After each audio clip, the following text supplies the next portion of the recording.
Hello दोस्तों, आपका स्वागत है गोल्डन फ्यूचर प्लेटफॉर्म में। आज 1 नवंबर 2022 है और मैं आप लोग के लिए 10 इंपॉर्टेंट करंट अफेयर का क्वेश्चन लेके आई हूँ जो आपके आने वाले एग्जाम के लिए बहुत ही ज़्यादा इंपॉर्टेंट रहेगा। अगर आप लोग मेरे चैनल पे नए हो तो चैनल को सब्सक्राइब कर लेना और बेल आइकन दबाना मत भूलना, जिससे कि आप लोग को मेरे आने वाले करंट अफेयर वीडियोज़ के नोटिफिकेशन मिल जाए और आपके एक भी इंपॉर्टेंट वीडियोज़ मिस ना होने पाए। आज का हमारा पहला क्वेश्चन है, हाल ही में राष्ट्रीय एकता दिवस कब मनाया गया है? इसका सही आंसर है ऑप्शन डी, 31 अक्टूबर। 31 अक्टूबर को राष्ट्रीय एकता दिवस मनाया गया है।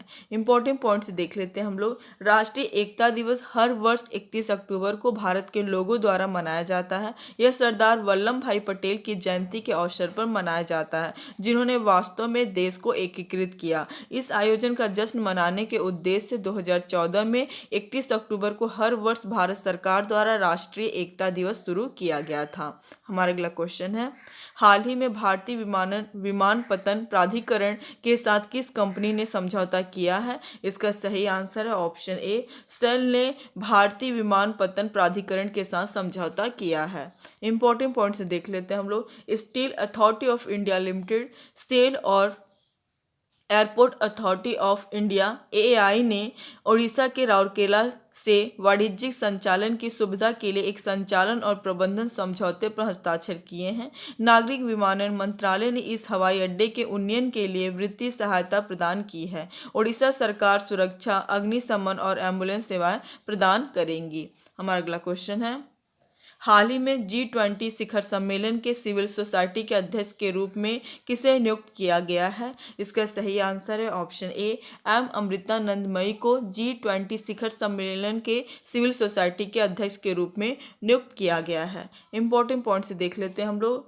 केंद्र सरकार ने आध्यात्मिक नेता माता अमृतानंदमयी देवी को भारत के नागरिक 20 के अध्यक्ष के रूप में नियुक्त किया है, जो G20 का एक आधिकारिक जुड़ाव समूह है।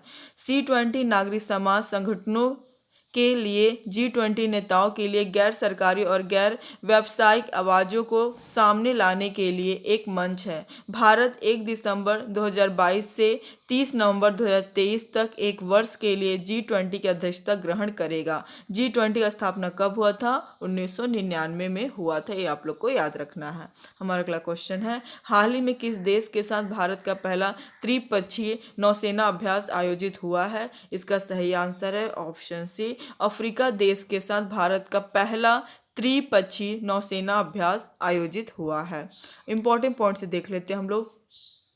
भारत ने अफ्रीका के साथ रक्षा साझेदारी का विस्तार करने की पहल के तहत महाद्वीप के साथ अपना पहला त्रिपक्षीय नौसेना अभ्यास आयोजित किया है। भारत, तंजानिया और मोजाम्बिक की नौसेनाओं का त्रिपक्षीय अभ्यास 27 से 29 अक्टूबर 2022 तक डार एस सलाम, तंजानिया में आयोजित किया गया था। भारतीय नौसेना का प्रतिनिधित्व guided missile frigate INS Tarkash, एक चेतक हेलीकॉप्टर और मार्कोस द्वारा किया गया था।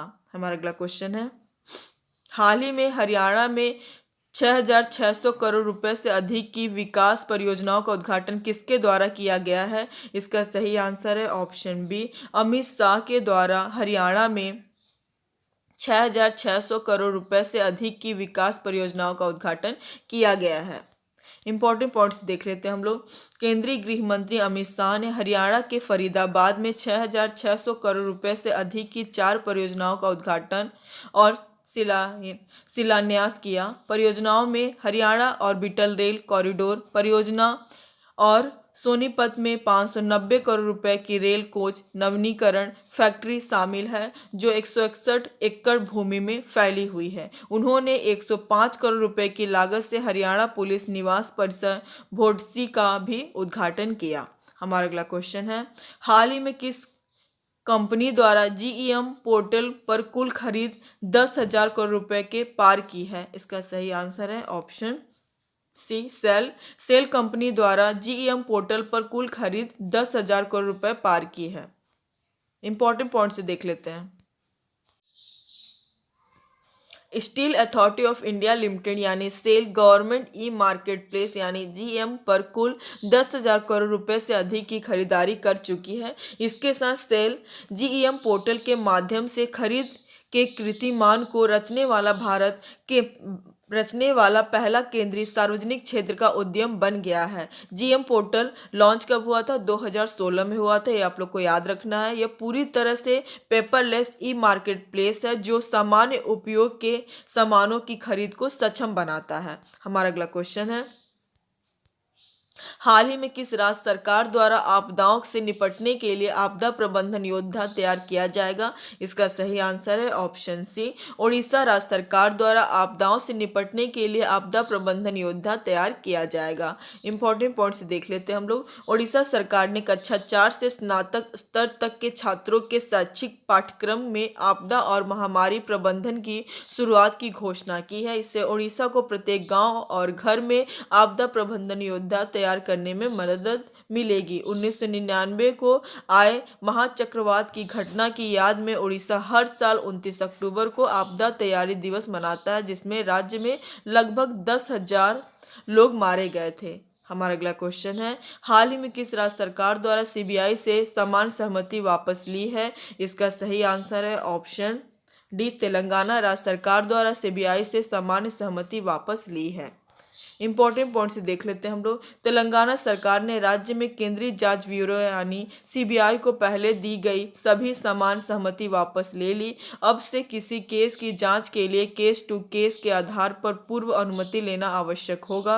तेलंगाना से पहले 9 अन्य राज्यों ने भी सीबीआई से सहमति वापस ले ली थी। राज्य कौन कौन से हैं? मेघालय है, महाराष्ट्र, पंजाब, राजस्थान, पश्चिम बंगाल, झारखंड, छत्तीसगढ़, केरल और मिजोरम। ये आप लोग को याद रखना है। हमारा अगला क्वेश्चन है, हाल ही में जम्मू कश्मीर में आयुष उत्सव का उद्घाटन किसके द्वारा किया गया है? इसका सही आंसर है ऑप्शन बी, सर्बानंद सोनोवाल के द्वारा जम्मू कश्मीर में आयुष उत्सव का उद्घाटन किया गया है। इंपॉर्टेंट पॉइंट से देख लेते हैं हम लोग। केंद्रीय मंत्री सर्बानंद सोनोवाल ने 28 अक्टूबर 2022 को कश्मीर के गांदरबल में आयुष उत्सव का उद्घाटन किया। इसे स्वास्थ्य देखभाल में अंतराल को पाटना आयुष एक आशाजनक सहारा शीर्षक से एक संगोष्ठी के उद्घाटन के साथ शुरू किया गया था। यह आधुनिक रोगी देखभाल के पूरक के लिए पारंपरिक औषधि प्रथाओं को सक्षम करने के लिए शुरू किया गया है। हमारा अगला क्वेश्चन और आखिरी क्वेश्चन है, हाल ही में गोवा समुद्री संगोष्ठी का कौन सा संस्करण 31 अक्टूबर को आयोजित किया गया है? इसका सही आंसर है ऑप्शन डी, चौथा संस्करण। गोवा समुद्री संगोष्ठी का चौथा संस्करण 31 अक्टूबर को आयोजित किया गया है।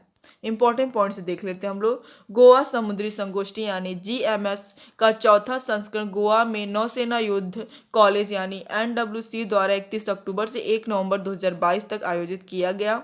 जीएमएस 2022 की थीम हिंद महासागर क्षेत्र में समुद्री सुरक्षा चुनौतियां हैं। ये आप लोग को याद रखना, ये इंपॉर्टेंट है। संगोष्ठी का आयोजन एनडब्ल्यूसी गोवा द्वारा द्विवार्षिक रूप से किया जाता है। प्रतिभागियों में मित्र देशों के नौसेनाओं और समुद्री बलों के कप्तान और कमांडर शामिल हैं। कल का जवाब है, हाल ही में किस राज्य के मुख्यमंत्री ने किसानों के लिए पहला साझा क्रेडिट पोर्टल सफल लॉन्च किया है? इसका सही आंसर है ऑप्शन डी, ओडिशा राज्य के मुख्यमंत्री ने किसानों के लिए पहला साझा क्रेडिट पोर्टल सफल लॉन्च किया है। आज का सवाल है, हाल ही में कौन सी राज्य सरकार साइबर खुफिया इकाई स्थापित करेगी? इसका सही आंसर आप लोग कमेंट बॉक्स में दीजिएगा। आज के लिए बस इतना ही। Thank you for watching.